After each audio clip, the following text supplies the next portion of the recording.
Yes. That song was by Fountains of Wayne. It was not by Fountains of Wayne. That was a ripoff of Fountains of... No, okay. It's still playing, still Jackie. going. We're given the audio respect we truly have earned in this business.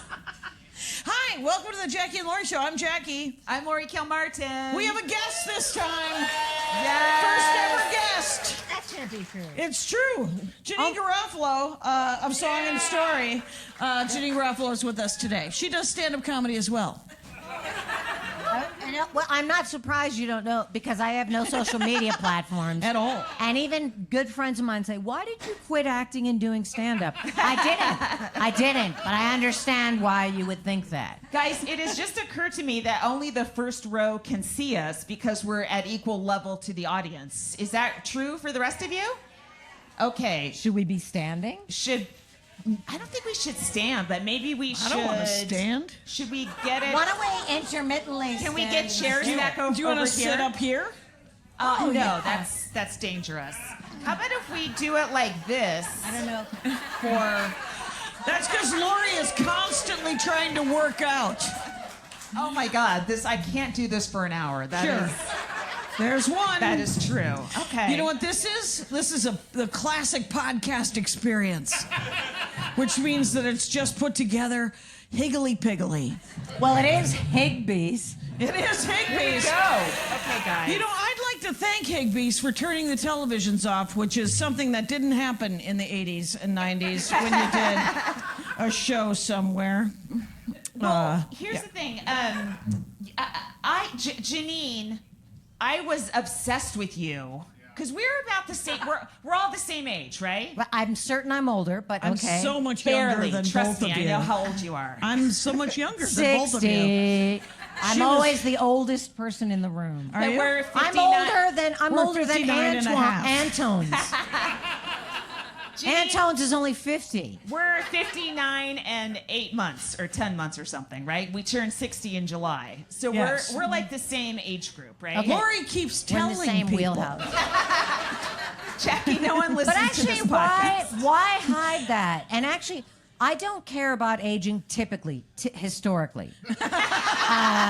But I do admit that last birthday, that one got me. Did that 60 bite got you in you? the ass? 60 got me only Right. because I can't even say I'm middle-aged unless I live to 120. That's Right, it. right.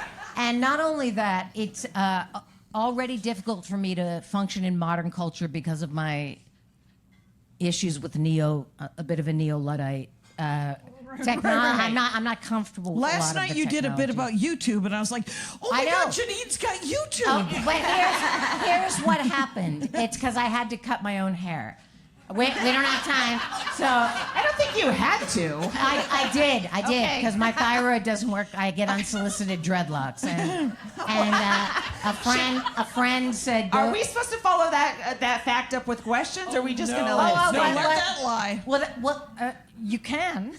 I'm happy to elaborate, but my thyroid, I got a bum thyroid. Okay. And so my hair falls out, and I don't want to touch it. And my hair was this long, and just knots and dreadlocks. You should see the drain after a shower. I could work at Game of Thrones and get some good work done with those wigs. They got some bad wigs on Game of Thrones, House of Dragons. Drones. I I don't call know it what you're Game of talking Thrones, about. House of Dragons. So East Coast. Those blonde wigs, those blonde straight wigs. Boo.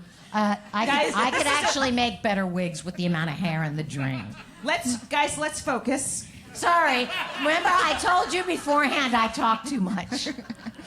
So sorry. Laurie'd Okay. like to backpedal. But Janeane, okay, so we started around the same time. I started in 87. I started 85. 85, Jackie. 84. 84. Okay, so around the You'd time. think I'd be further along. Jackie, we have our own chairs. Oh, that's true. That's pretty good. Pardon me. So the first time I became aware of you, you were in the San Francisco comedy competition. I'm from And San when Francisco. did I came in second to last. Congratulations. Yes, it was last. That Jeff tracks. Garland was last. Oh, That tracks. You did very, very well. I beat Shang, and I'll never stop being proud of myself. Yeah, you did very, very. You almost did okay. won. No, didn't no. you? I got like 13th or something like that. Which- but I was in there. Out of how many people were? That's very. 100. 40. What? That's very good. That's okay. But that's not why I brought this up. To talk about my 13th Laurie's place. always bragging about it. So there used to be this magazine or a little newspaper that John Fox, the booker, put out called Just for Laughs. And so for the San Francisco Comedy Competition, they would post the photos of all the comics that you were competing with, and a lot of the times we didn't know them. And so I open it up, and there's this picture of Janeane, and it's airbrushed. Do you remember I certainly that hope picture? so. No, I don't. It but was like a yearbook picture. What year is this? This is like 92, 93, something like that. And your quote, everyone had a joke for a quote, and you had like a poem. You had an earnest That's why poem. second to last. And I was like, who is this? it wasn't 90. This is in the early 90s or late 80s. Yes. So it wasn't 92. It was maybe 95. It was before. No. Even earlier? My recollection of the San Francisco Comedy Competition was not 95. Okay. My recollection was either 89 or 90. Okay, well, you are 60. Yes. Yes. But 95 seems too late. That seems Okay. too late. Well, I might have done. I did it a second time. Right. And so I did it whatever the first time you did it Janeane, was. again, here's my point. Okay. No, but specificity. It's a podcast. Specificity. Is at that It time doesn't actually I was matter. like a road middle, right? And when we were that age, we were younger than the audience for the most part, right? They were like 30s, married or dating and stuff like that, and we were a little bit younger than them. And I always had to kind of tailor my jokes to things that they got. These people who are boomers, basically, although we didn't call them that back then, on the road, right? And then you showed up. And I remember seeing you doing a set at Cobb's on Monday night, and your punchline was froyo, and I was like, what the fuck? I used to abbreviate back then when I was younger. I don't do it now. It's not right. It's not right. brave. I don't like slang or abbreviating. Not at my age.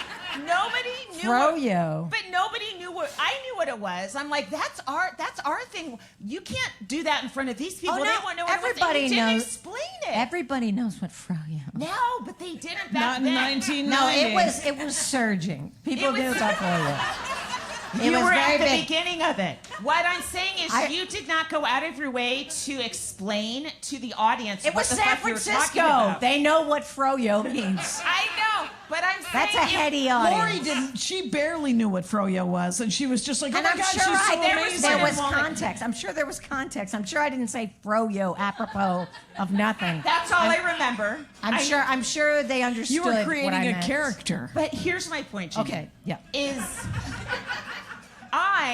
what had just been like trained, like, okay, women are funny, they don't think we're funny, so we have to go out and kill every time. So you just have to sort of give the audience kind of what they want.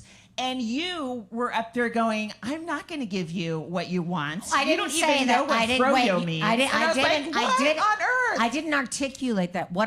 You're giving me too much credit. I can only do stand up the way I do it. Right. And the Yes. thing is I'm It not looks going to amazing assume from the here. audience is dumber than me or smarter. And the thing is, it's not like I'm doing stuff that nobody's going to get. So froyo, yes. And the thing is if one tailors, it's always been my belief, why? It's inauthentic.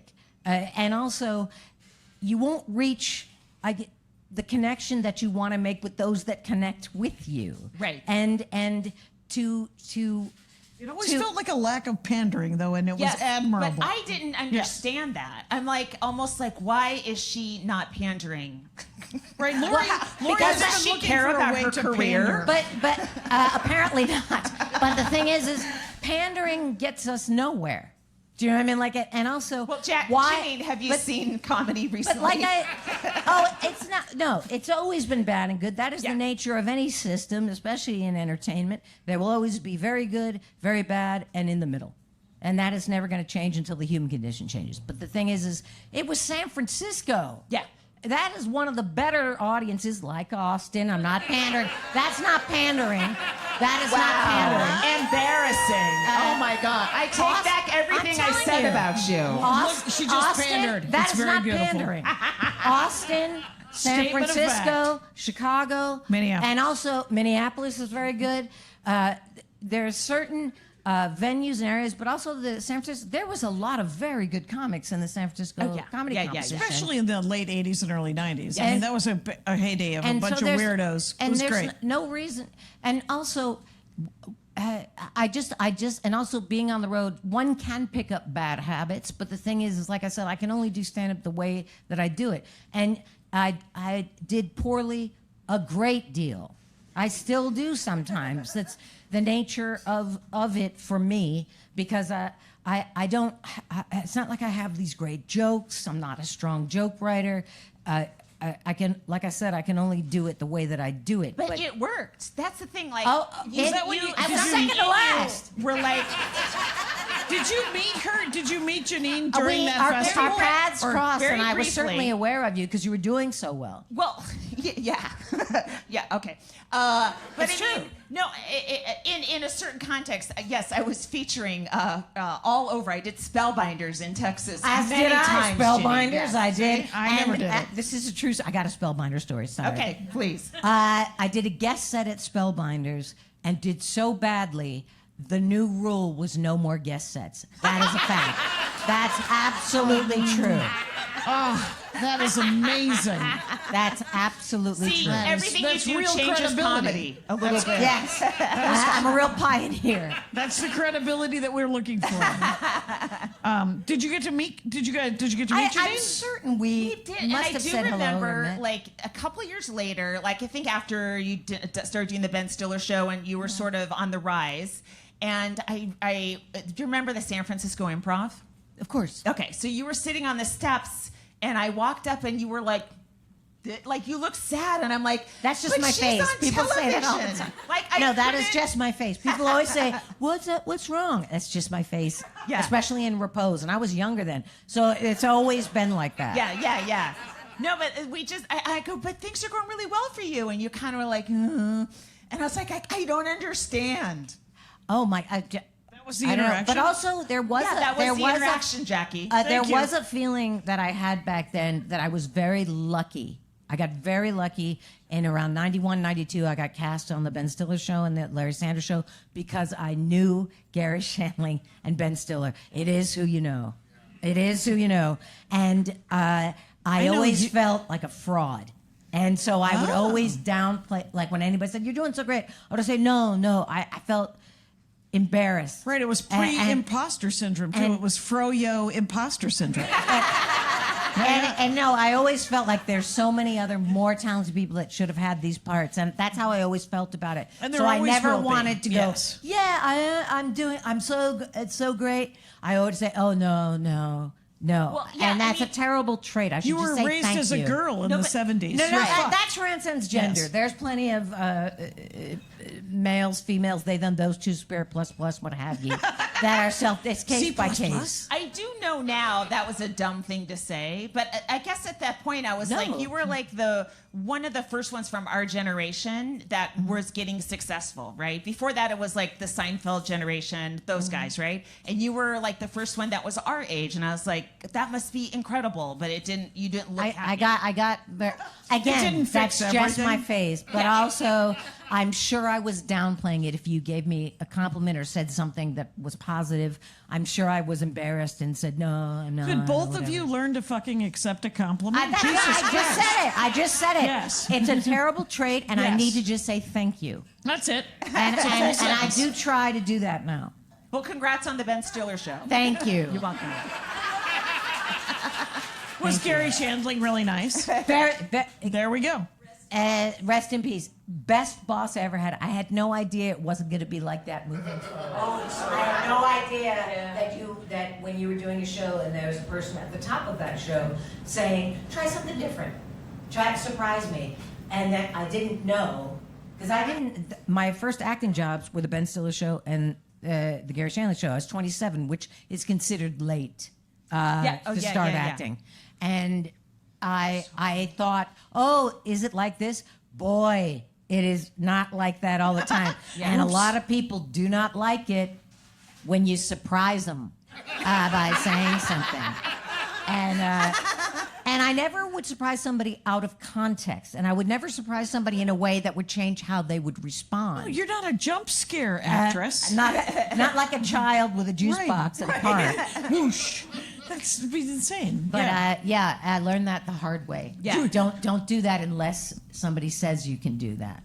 Well, you never lived in San Francisco, right? I did not, but I wanted to, and I would stay there sometimes for like months at a time, living on people's couches. Yeah, it felt like you lived there. Much to their chagrin. And I was just like, this is the best place. I just love it here. But then you and like Margaret Cho and Greg Barrett and Tony Kami, you kind of all moved to LA at once, right? Or you were there. Well, I actually, I actually lived with Greg Barrett and Margaret Cho briefly. And, oh, wow. And Laura Milligan. And Laura Milligan. Yeah. But before that, I lived with Jeff Garland and Rondell Sheridan. Not Rondell Sheridan. Yes, Rondell Sheridan. He works cruises a lot. I think he does pretty well. He does. He's There's doing money cruises to be now, you made guys. on cruises. But I think I moved there around 90, 91. But I was living in Boston. Then I moved back to Houston briefly to save money because my dad was transferred to Houston at that time. I was born and raised in New Jersey, but at that time my dad and my sisters and his wife were living in Houston. So I moved in with them to save money for my move. Did you do to stand-up in Houston? Yeah, Did you there was get a great scene There in was a Houston. great scene in Houston. And I So did. you were I around actually with did Hicks stand up at Esther's Follies in the Velveeta Room in 1987. There you go. Yes. Did you work with Hicks then? You must have been, I right? actually got to open for him in San Francisco. Oh, nice. At the Punchline? At Cobb's. Okay. All right. How about Kinnison and Freddie Asparagus? I actually did open for Sam Kinison, There you believe it go. or not. And he had already been huge. I don't know why he asked me to do that. It is a mystery to this day. And he had his traditional opener, and then they said, do you want to open for us for a couple of shows? And I was like, yeah. No. Again, not the right audience for me. They were so nice Fuck you to and me. your froyo. I don't even know if I discussed Froyo for those shows, but very kind to me. I have no idea why they asked me to do that. Right. Do you know Andy? Is it Higgins or Huggins? Andy Huggins, of course. He did a Don't Tell. He's been a comic forever. Great Yeah, joke he's writer. fantastic. On a certain level, did a Don't Tell that's gone crazy, and now he's like huge, and he's like 78 or something. He's Something like that, I think right? he's actually older than me. But there was a lot of great comics, and there was the Comedy Workshop at the Comedy Annex, fantastic. There was a lot of rooms, and it had a great music scene and a great comedy scene at the time, as did Boston at the time. Yeah. And so there was a lot of stage time to be had in Houston.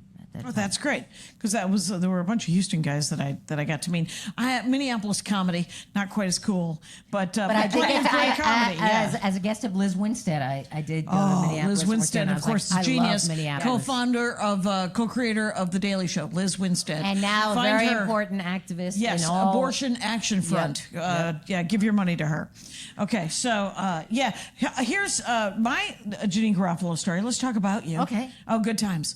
Anyway, so in 1998, 96 or 97, I moved to Los Angeles. So I think it was probably in 97, Largo. Cafe Largo. There was a budding alt scene, and it kind of got away from all y'all. Well, actually, Beth Lapidus deserves a ton of credit. Yep. Luna Lounge, she really created a very viable alternative scene. And also, there was the Largo scene going on since the early 90s. Yep. And it just blew up.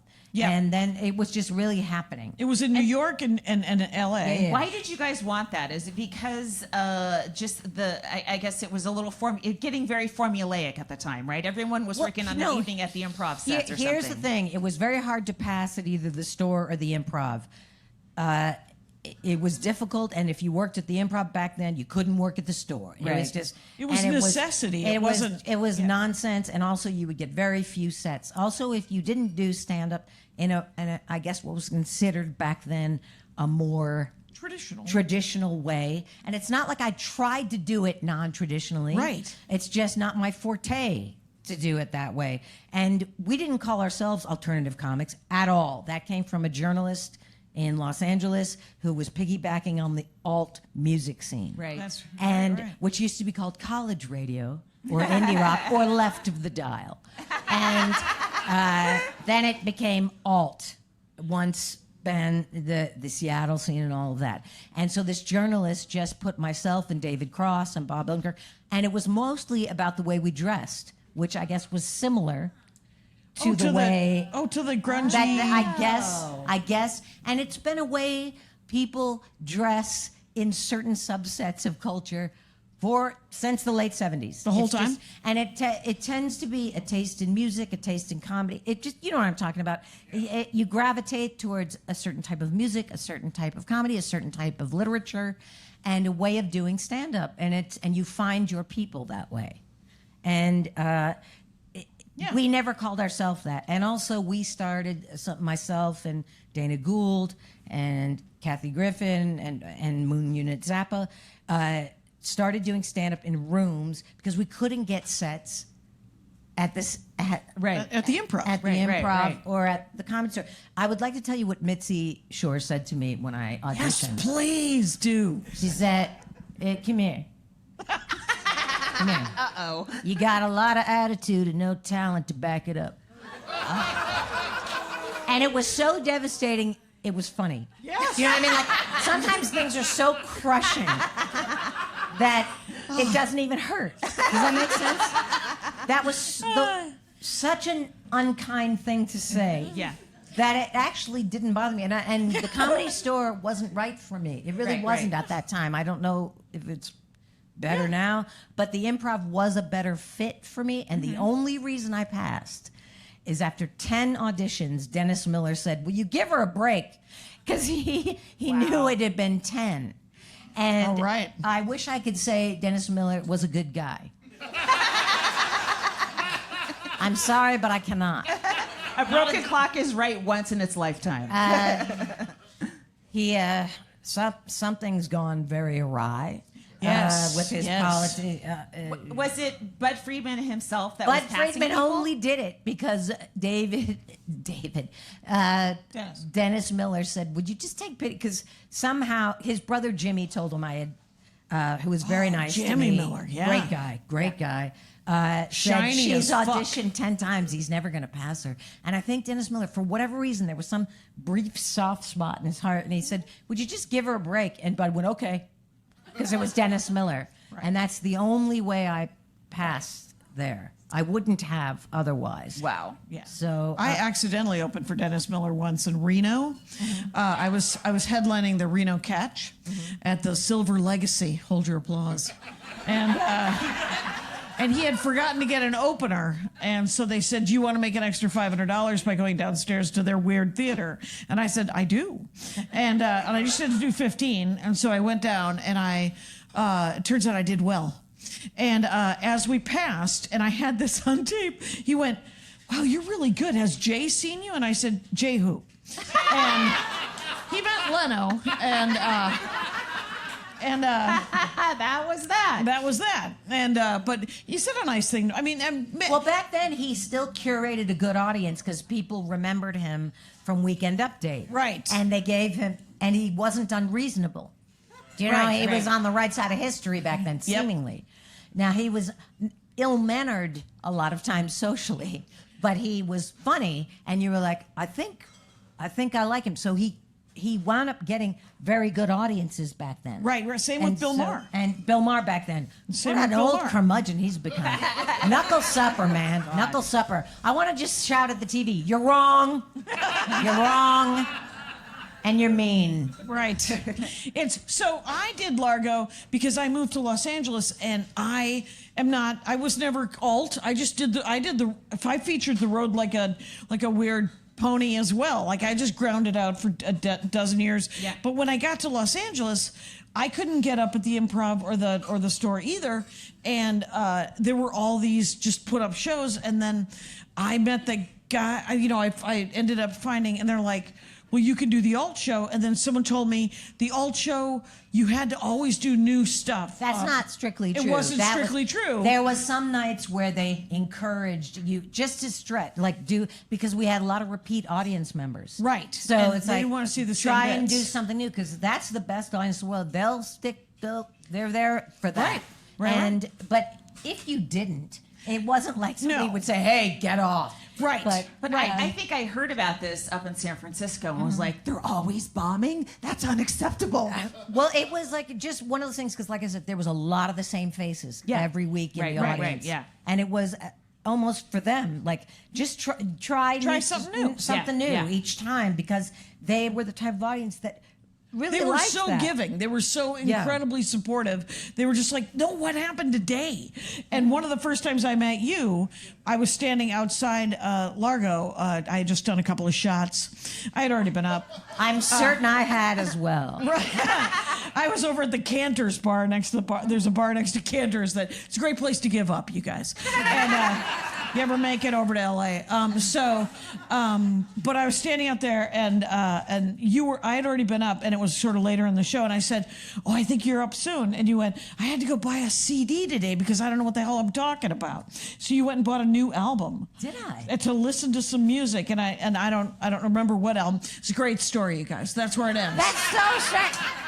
I had to buy a new CD. Maybe there was a reason that particular band, like, I needed to hear it to discuss it. Like it was a but- new album or something, and you Yeah, just wanted I have no to be able to idea have what something that would've topical. been. Me neither. It was 1997.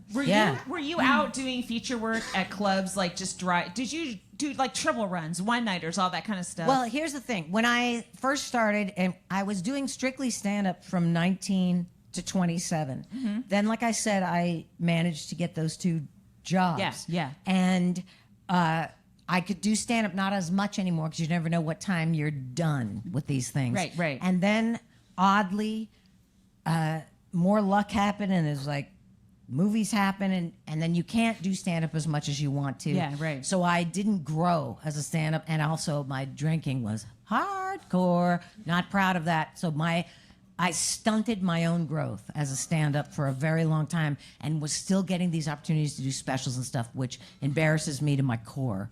But luckily there wasn't a lot of surveillance back then. There's not a lot of footage. Pre-social media. So I had been doing NACA, National Colleges. Oh my Thing, God. and a lot of road work. To do That's when you do colleges? colleges all around the country and things like that. Yeah. How'd that And go? Oh my God. They pay. The reason people do it is because it pays really well, because the board of programmers doesn't understand that you don't have to pay comics the same way you pay bands. And I There's wasn't 4 or going to 5 tell people them. in a band. But the thing is, noon show, cafeteria. Stuff like that. Afternoon show, quad.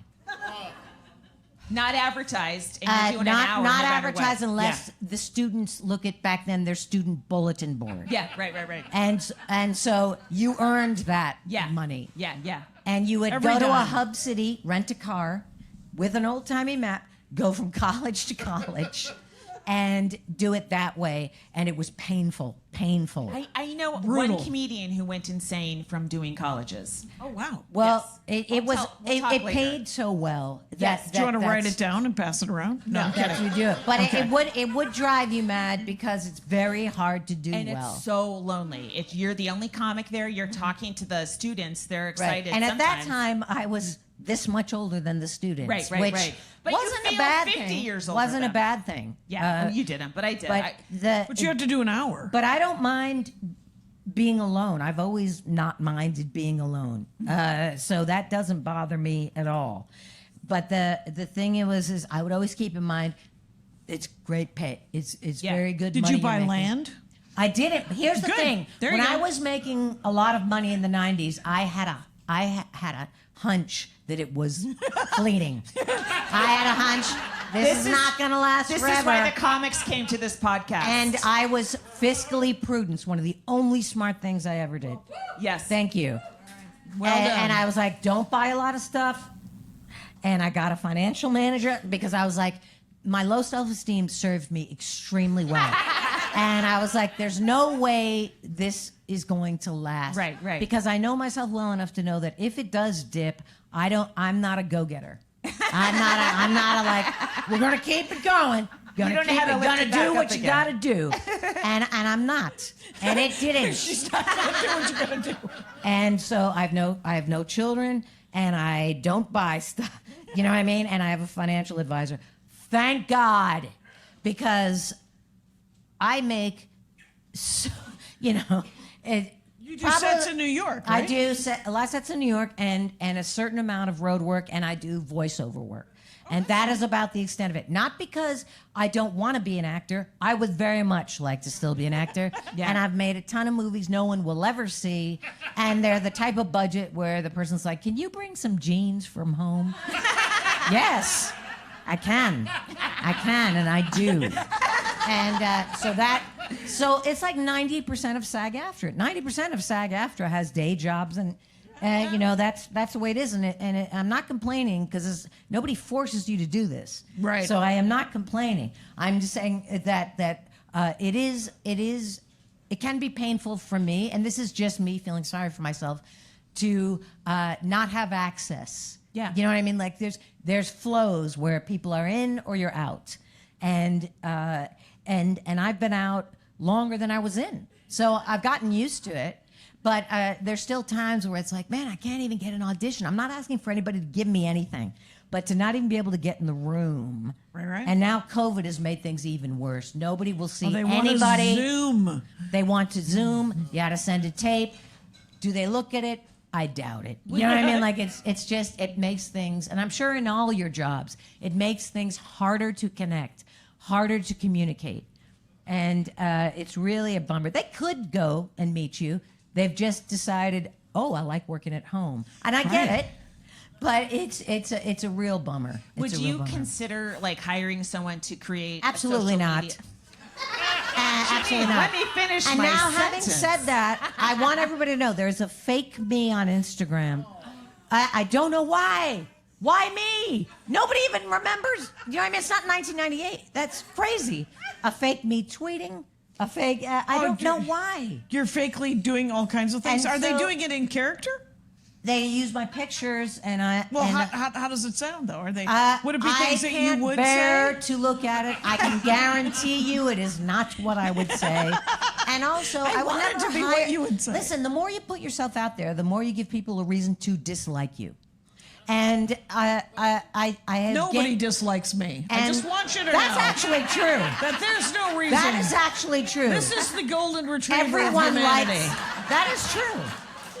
It is, and it's obnoxious. There if is. you read our reviews, they're like, "Oh, I love Jackie." I There turn is it off nobody halfway that when doesn't Laurie like starts Jackie talking. Kashian.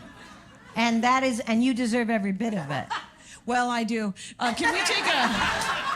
I'm just going to say thank you and keep moving. Here's what I do want to take a quick break and mention our Comic of the Week. Every week for 9 years, we've done a Comic of the Week at the break. We've talked about another comic that we have recently seen in some way, shape, or form and that we liked. It just happens to be a woman, usually. And Always, right? So yeah, far? every single time. I mean, so far. We don't know. Guys, men are funny. Don't get us wrong. It can happen. I've seen it. So... But last night I met, and I'm probably going to say her name wrong, Kalea McNeill. Kalea McNeill. She's here at this festival. Kalea. It might be. I think like it's an L. Kalea. Yeah, that's an L. I wrote this myself. This is Kalea McNeill, and I saw her last night, and then I went and I watched a bunch of clips on the interwebs, and there was more funny. So, and then I saw her today at the barbecue. So, all in all, you should find whatever Kalea, and because that's her Instagram. Whatever is spelled like the word whatever, and Kalea is spelled with a K, Kalea, and that's our comic of the week. Thank you so much. Congrats, Kalea. We did it. And now we can talk about comedy again. Well, you just were talking about comedy. That's true. We could talk about more. Okay, so did you live in Los Angeles? I did. I lived in Los Angeles from about 91 till about 94. I was on SNL for 5 minutes. And then the meter ran out and I had to go. But and I left, and then I was in Los Angeles briefly, and then I moved to the apartment I live in now in 1998 in New York. Because I think it was 97 or 98 when I met you at Right, but Largo. I used to get a lot of jobs in LA at the time, so I would So you were always back and be forth? there Yep. a lot. Do you want to be part of a compound of female comics who, like, say in our 70s or 80s, when we leave this business, we all live together in a I'm giant... all for that, but I actually don't like us ghettoizing ourselves. We are comics. Do you know what I mean? Like, we're not, Yeah, the female female comics are not comic different than businesses. other comics. I just feel like you should just say comics. Yeah. And say comics that happen to be Okay. they Laurie happen doesn't to want to identify as cisgendered female. I don't even know what cisgendered means. Does it mean that you were born with that identity? You're born in the body. It matches correctly how you feel. Okay, so you can just say comics, and it might they be all all- female. right. And then some of the comics I don't want to hang out with. So I will hang out with some of the comedians you want to hang out I'd with, love Laurie. to live in a compound, though. I have thought about that Yeah, before. right. So- Where We it's can all like take care of you each got other. a bunch of dogs and Yes. compounds, and it's like And I do have a son, so he can lift things for us. Like, we'll get a bunch of the childless comics, and then my son can help out. that'd be great. And Yes. we can. It takes a village. I need Dick. It doesn't mean you can't leave the compound or have guests. Andy gets to come. Andy It's not like gets there's gender segregation. Right. Oh, they want there to be. Anyway, so I'm willing to live with comics, but I also want to live with someone who wants to play some board games. So as we age, I would like there to be. You know, I love ping pong. Do you enjoy ping pong? I do. That's interesting. Have you ever played with Judah Friedlander? I have not played ping pong. Judah Friedlander did an episode of The Dork Force, my other podcast. Oh, look at that. Smattering. Well played. Judah Friedlander did an episode about ping pong. And he went to there used to be a ping pong, a bunch of places. Competition? No, Masters several ping pong? places that are in a franchise. And they There's were a owned few by ping pong places in New York. Susan Sarandon. Susan Sarandon owns one. Right before she went off the deep end and picked a really weird fucking hill to Do you die know on. Susan Sarandon? I feel like you know everybody. I have met Susan Sarandon. She lives nearish me, and also we have done some activist stuff together. I only know Jackie Kashian. What about In this- do you know in all Dick, of show business. I'm going to ask this question. Do you know Dick Cavett? Did you ever get to meet Dick Cavett? I have met Dick Cavett. Oh my God. I want to meet Dick. I flew to He New was York. in a movie that I did with Judah Friedlander. Oh Jesus! Starring David Schwimmer, which was very good, but nobody saw it, called Dwayne Hopwood years ago. Oh, I'll see that. Did you ever meet Carson, Johnny Carson? Never did. Okay. All right. Never did. How was Romy and Michelle? Romy and Michelle. How was that? That was very fun. That was very fun. Good to hear it because I loved you in it. Thank you. That's what I'm going to say. Thank you. All right. I loved you in it too. Thank Okay. you. Allegedly, there's a sequel coming. I keep saying it, but I Oh, they haven't called you? I perhaps am not in it. Maybe it happened. If But you are not in it, I will boycott. I have heard there's a sequel in the works. But I love Lisa. Don't Kudrow. worry, there'll be young people in it. Disney's going to make sure of that. Everybody's going to have kids, and I'm sure there'll be multicultural, all of it. I want you to be in a sequel to Hamlet 2. With For Steve no Coogan. reason. I'm Yeah. a Steve Coogan fanatic. I am a I Steve love Steve Coogan Coogan. hobbyist. I don't know a lot about Steve Baby Coogan. Cow. Every time I His see him company. accidentally, I'm like, he's great. I should watch everything. And then I never do it. Multi-talented, great actor, Yeah. great comic, Oh, great good. writer, great producer. His Baby Cow company has so many great shows. Oh, cool. From England and Oh, okay. Ireland and Scotland. And also The Trip. I love The Trip series he does with Rob Brydon.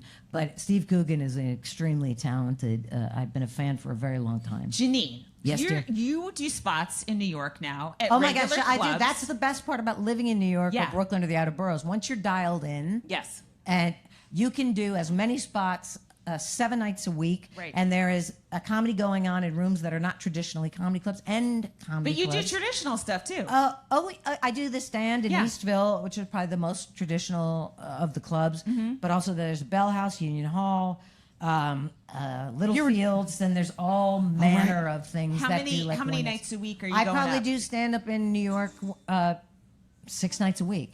That's, But that's perfect. That's not unusual for That's the comics dream. who live though. there. There's so It's- many. I know, but places. it's weird. Like you start like that, and then here, 35 years later, it's like that's perfect. Like, Well, that's one of the you reasons still I just wanna love do living in New York. spots. It's actually I still love it Yeah. I still love it. Like I said, I wish I could act to have that revenue stream so it could just be pure joy as opposed to my only revenue stream. Right. And I don't love going on the road, and I can't stand going to JFK. Here's my question. I can't stand putting my shoes in. I'm old enough. Can I not take my shoes off? TSA pre LaGuardia. Yeah, but everybody has LaGuardia has stopped doing direct flights. Got to go to JFK. To anywhere. Oh. So That's true, Got to go to actually. JFK. Also, everybody has TSA pre now. And I signed up for TSA pre at Staples, yet TSA pre claims I did not. And I paid for it. That's because you were at a Staples. I'm clear, so I'm just clear. Well, Oh, that's did you do actually clear? higher end. Well, you don't. Clear. You got to go walk very far to get clear. At Except for JFK. that clear, there's clear, and then there's clear TSA There's pre. clear TSA pre. And but clear, I'm so mad regular about clear, still you have to TSA pre. take your shoes off if you're not I know. TSA pre. You have to we be need to- 75 not to take your shoes off. Right, 75? go back to analog life. Like you're so analog in some ways, but that is almost giving them your your irises, right? I was willing to do it Getting for Karen. some type of cutting of the line. or getting through it quicker. Yeah. Yeah. And the thing is everybody has TSA pre now. They're not and going to so it's born not much identity quicker. me. They can But- have all of it. There's so many people's eyes. I think that'll be a while before they get to mine for looking at them. But I do stay off the grid as much as one can. As much as one can. You know what? You were so cool and brave during the Iraq War. You were. What happened? She was protesting it. There was a war in Iraq. It was illegal. They never really declared it. Did you know that? Oh, well, it was, Yeah. and we're still living with the ramifications. Yes, we are. It was Yes, the we are. police action gals. All right. It was a real drag. It was a real bummer. It was a bummer. I went there only so that I could, when anyone gave me shit about being against the Iraq War, I could say, "Have you been? I've been." Yeah. And Do actually, you know why? that's Because quite if I useful. want to be judgmental, I want to have the higher ground. Yeah, That's true. And had I actually was asked to go on some USO shows, and the only reason I didn't is I'm the last person those guys want to see. There's that. Jesus There's Christ! that. Do you really, these troops? You really want to see somebody fumphering around on stage with their pages going? What else? What else happened? No. Janeane Garafalo's best segue. That's not gonna.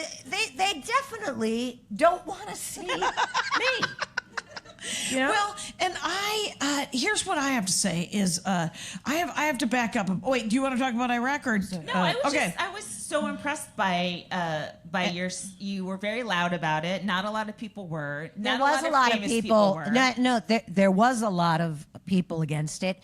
And did this go out? Is this working? That's still working. The mainstream media would only book actors so you can mock and marginalize them. There was people we can respect from the Pentagon and Right. all walks of life who had the exact Were same against views it, yeah. as Susan Sarandon. But guess what?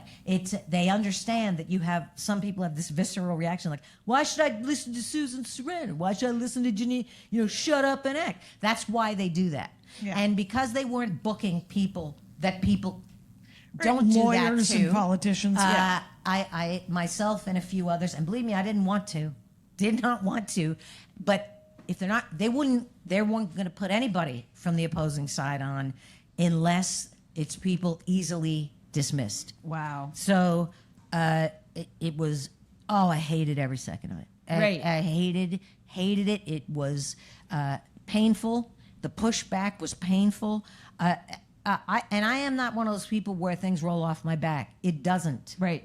It's pain, especially when you are deliberately misunderstood or deliberately that people say you said things that you did not, and also when you're being perfectly reasonable. Do you know what I mean? And that was one of the worst experiences, and I'm sure there's many of you who have experienced the same thing when you've tried to do the right thing in any part of your life. The pushback that you can get when you are trying to do the right thing or trying to say something that there's not two sides to every story. Right. You know what I mean?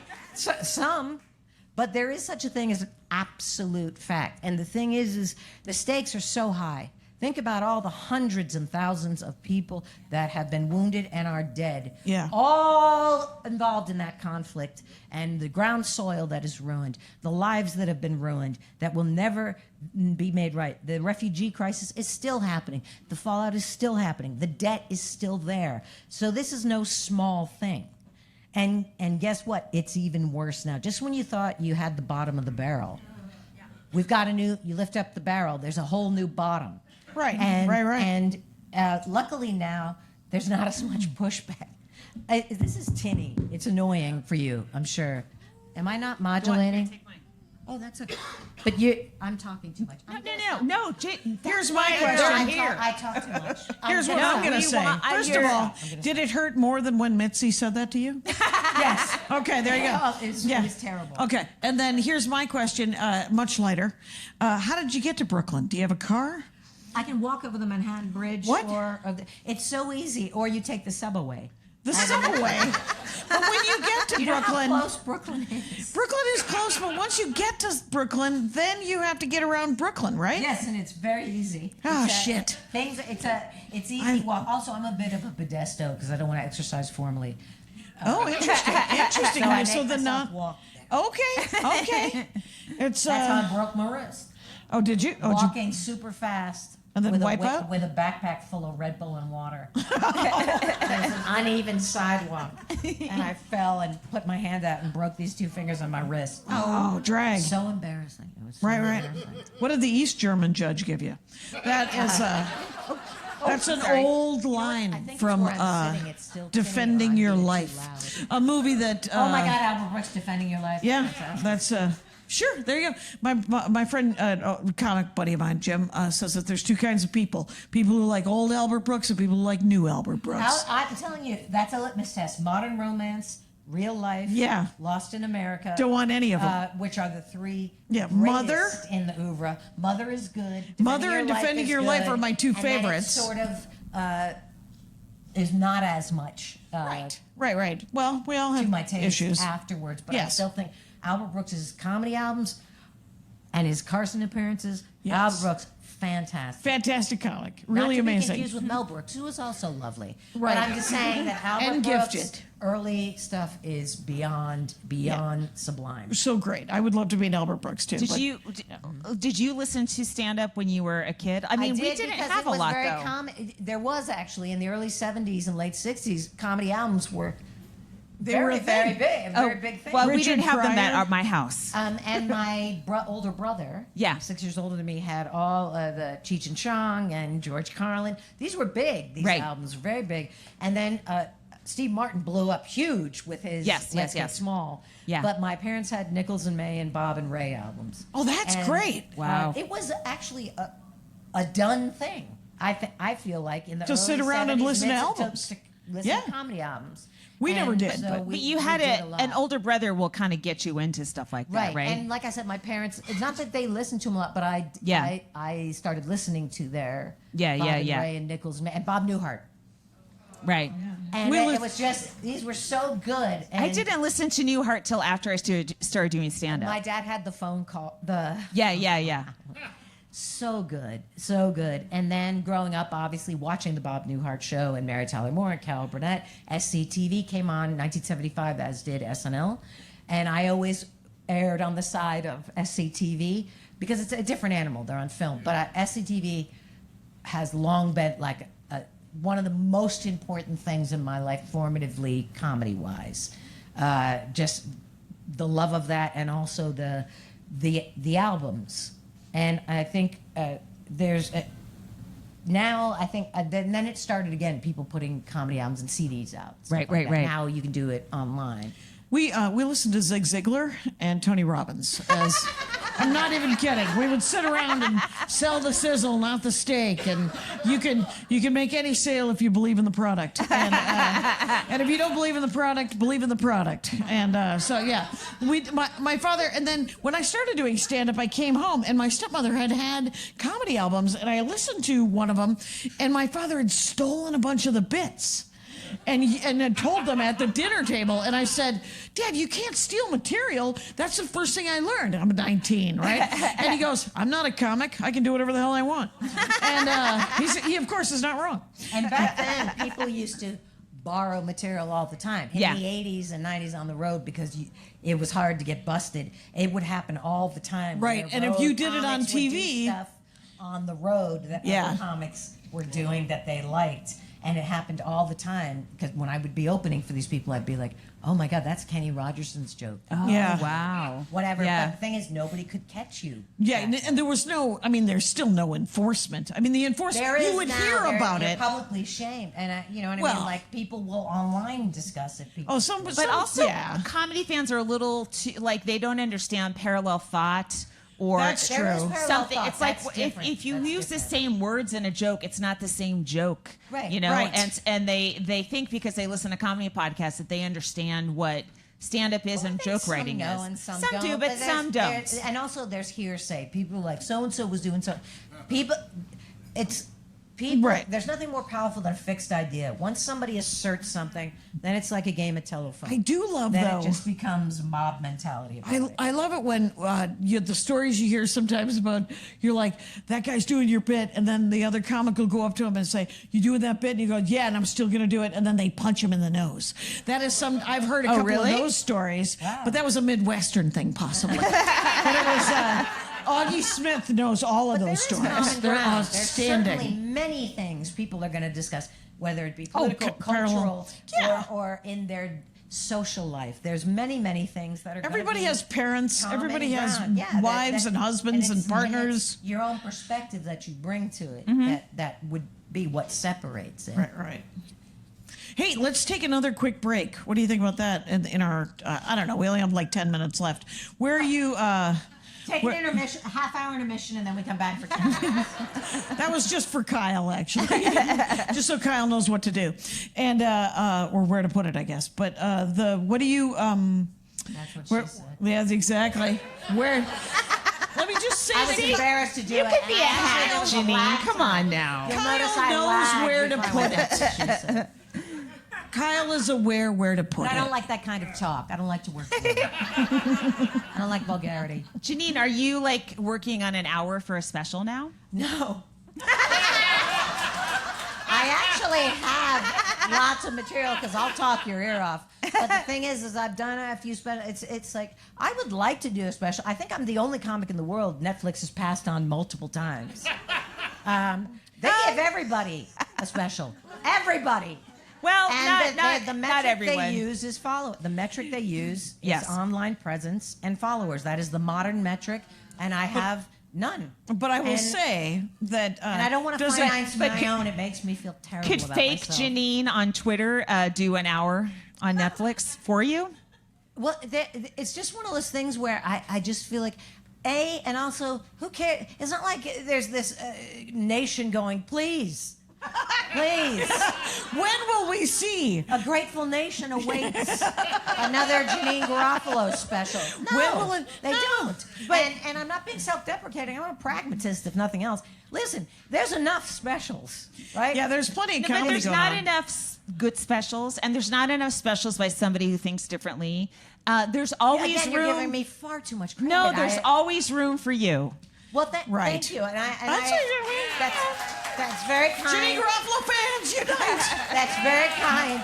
But I feel like I do stand up so much that you know, But for 30 people at a time. Right. But the thing is that's fine for me. Right, you're happy about it, Yeah. but you're like, oh, I'm at this hat But store. I have benefited oddly. Here's an odd thing on the road. People will come out and see me because I think they thought I was dead. You know what I mean? The club will always promote it, and the comic you work with will always promote it. So it's like, Right. I don't have to because and the other honestly- person's doing it, and they see the name and they're like, oh fuck, I forgot about her. And I really believe somehow that has worked. And they have, and because you don't have any specials, you haven't burned any material. You can do whatever you Right. want. And you could Exactly. call it, "Oh fuck, I forgot about her." It's like, oh, she's still. Right, you can Didn't do. she quit doing stuff? No. I thought she People- whatever. But somehow it has worked in my favor in that tickets are sold. And also, I have tried to keep the prices as low as I can. It's not always up to me. If it were up to me, I'd Fugazi it. Yeah. Do you know what I mean? Like, more people will come. And they will be a different... Does that mean pay what you want? Fugazi, and there's I guess a story that Fugazi owes like $5 shows. Ian Mackay, $5 shows. Now, I'm not talking about $5 shows, but I would feel like $20 is the limit. Now, having said that, my managers will still take the same commission of what they believe to be the price. And that doesn't change. And again, I sort of understand that because it's not them that made that choice. And then depending on the venue, they have an overhead and they have a price that they charge for them to make money, pay their staff, and keep the lights on. So I have tried as much as I can and to keep it. My idea would be 20. Somehow it usually is around 30 or 35. That's too much for me, but in modern culture, that's very, very that's, low. That's exactly. It's pretty How standard. people are Comics going to are being Coachella paid. or seeing Nate Bargatze, I have no idea.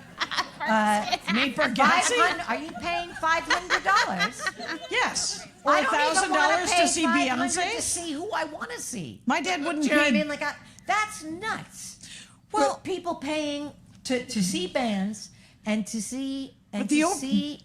Coachella was like $596 for these Right. tickets. Do you- People had to do installment payments. Wow. For these tickets. Do you think, at least for comedy, those kind of prices are about to end because we're headed for some sort of economic collapse? Oh, we are there. We crashed, baby. We're done. We're done. And the thing is people are still doing it, and you should not be paying that amount. And it's like Jerry Maguire. I think you should be paying the because comics of the egos more. of the agents and the managers. They like it. Well- I got my client this amount of money, and so then the ticket price goes to here. I am not blaming. There's a reason a lot of these comics they are putting get drunk features with it. up. Like it's like, oh my God, I'm making this amount of money. But the thing is it's hurting everything. It's hurting everything, and how they are filling arenas at those prices, I do not know. Well, Maria sends out an email and she says if you can't afford to come to the show, because it's usually $40 to come and see which her shows. in this climate is very low. It's, it can it's be as Maria much as Bamford 70. for It's God's Maria sake. Bamford for $40 to $70, and she's like, if you don't have that kind of money, and then she has like some sort of when like it's a backwards, scholarship or something? No, it was a backwards email of her name. Okay. Pig Latin. Okay, so if you email that email address, you can get 2 free tickets. Anybody. And I think she does sometimes a 6 o'clock show. Oh, she loves That, a 3 like a secret p.m. 6 She o'clock doesn't- show, like She that loves is an less- 8 a.m. She does an 8 a.m. show. Right, and I think there's like for less money. No, just or no money. Like at public display of Altadena, she used to do 8 a.m. shows, and she'd be like just people with their babies. Because at 8 a.m., who's up? Anybody who has a baby. So they would come and it'd be like $5, and she just did it for the overhead because she needed to run an hour. And she also does one-on-one Zooms, and she'll do one-on-one coffee shops, and she'll like put it out on Blue Sky or whatever. Go, is anyone in Tulsa who wants to meet me? I'll buy you a scone and a cup of tea. Will you listen to me do To warm 45 up, minutes? to warm up for to shows at practice night. her, Yeah. to run her lines, to run the I set. feel like Amazing. I could Maria never do and you something like and but you and Maria are, to me, the two comedians that really changed things. You know, and Maria is a much better comic than me. I am not being self-deprecating. She is a much harder working, much more go-getting, and more crafted. But She it's is also very like different. I wouldn't following say- your vision. Like you were saying, I can only do what I'm going to do. But however your brain was working, you created a separate path for yourself that others have followed. Maria, the same. She created her own thing. I mean, Jackie, you opened for her. She would workplaces, and the crowds didn't get her, and she didn't go, well, all right, I'll do 50 more minutes of dick jokes and figure it out. She's like, this is who I am, and I'm going to make them find me, and they did, and the same with you. And I think that's so fucking insanely amazing. She can't do 15 more. Like, you and I are like, allow me to write 15 more minutes of dick jokes. Please. Or at least make fun of the people in front of me for hating me. And Maria's like, no, all right, you know, like, I'll go. And so she'll fight Again, like what I'm saying is if you don't like quote unquote dick jokes, you got to give the audience the benefit of the doubt that perhaps they don't either. Janine, they love him. That there is, you know what, Janine, let me stop you right here. You that's love a funny. good dick joke. I am not averse to any quote unquote joke that's funny. I don't care what the content is. If Dan it's St. Paul. actually funny. Dan St. Paul is my favorite joke this week. Remember that guy? Dan St. Paul. He was with Sue San Murphy, St. Francisco? Paul. Oh, yes. Yeah. Okay, San Francisco comic. He's 73 years old. It's a 2-punchliner. Maybe Kyle can cut out the second punchline because I'm going to tell you this joke. It's not fair that I would tell that joke on a podcast. So the joke is that he said, I never knew when I would be old until I went to a thrift store to buy a coat, and it was a coat that I had donated 3 weeks earlier. Can I share with you the best joke I've ever? This is Doug Benson from the 90s. Okay. Doug Benson said, I hate Alan Dershowitz so much I can't even look at Ron Silver. God, I wish I got that. Still makes me laugh. You guys, it has been an hour. Has it? Oh my God, check it time out. flies. Yeah, it has. Yeah. That's right. This has been a delight. We're thinking of doing a little 5-minute intermission and then a couple of short sets if anybody wants to stay and see some stand I up. feel like Yes. Right, but if you want to stay, go to your homes if you want. If you want but to, we wanted to give the comedians time to dart away. if you need to leave, as I always say, pretend you're using the restroom as it hurts our feelings. And in conclusion, goodbye. Cheers!